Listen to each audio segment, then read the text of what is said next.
अच्छा तो ख़वातीन और हज़रात, इतवार के रोज़ मैं, डॉक्टर साहब और सदाकत हम गए एक दावत पर।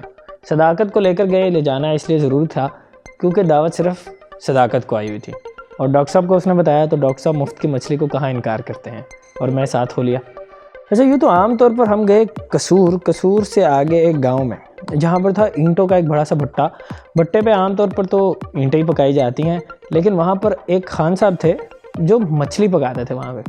तो आइए देखते हैं वो मछली कैसे पकाते थे, खान साहब से बात करके देखते हैं। तो खान साहब, जो हम जो है ना ग्रिल फिश फ्रेश बना रहे हैं और ऐसे फिश बना रहे हैं कि ये जो है ना पाकिस्तान में बहुत कम लोग बना रहे हैं। वाह, तो ये आपने कहाँ से सीखी है? ये मेरे पास तो जमात के दोस्त थे।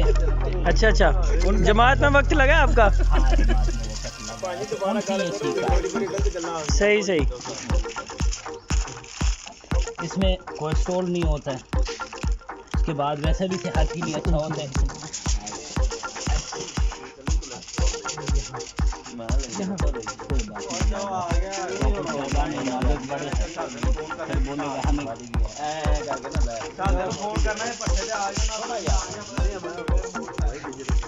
जी डॉक्टर साहब तुसी दसो, मच्छी खानी तुसी फिर? बिल्कुल जी, इत्थे आए हैं डेरे ते सदाकत जोईया साहब सानू लैके आए ने, इन्हां दे भाईजान ने ते ओ साडे खान साहब ने वो बना रहे ने मच्छी। बहुत सुनिया इन्हां दी मच्छी के बारे च।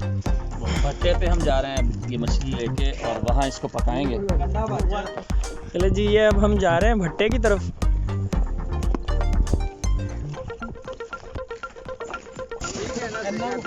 बस सीधी रख के जाऊँ।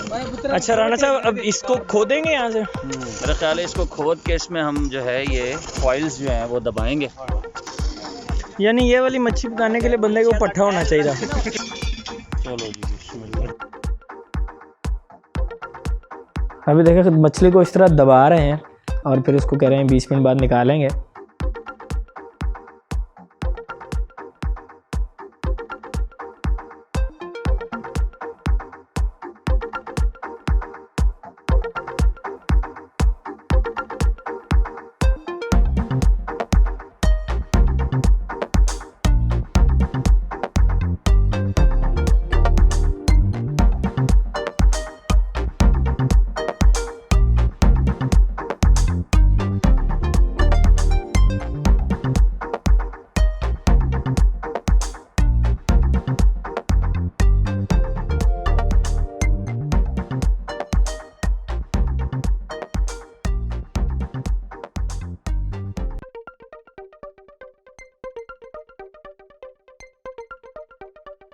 तो काफ़ी लजीज मछली है ये, और ये सिर्फ वही बंदा पका सकता है जिसके पास अपना भट्टा हो।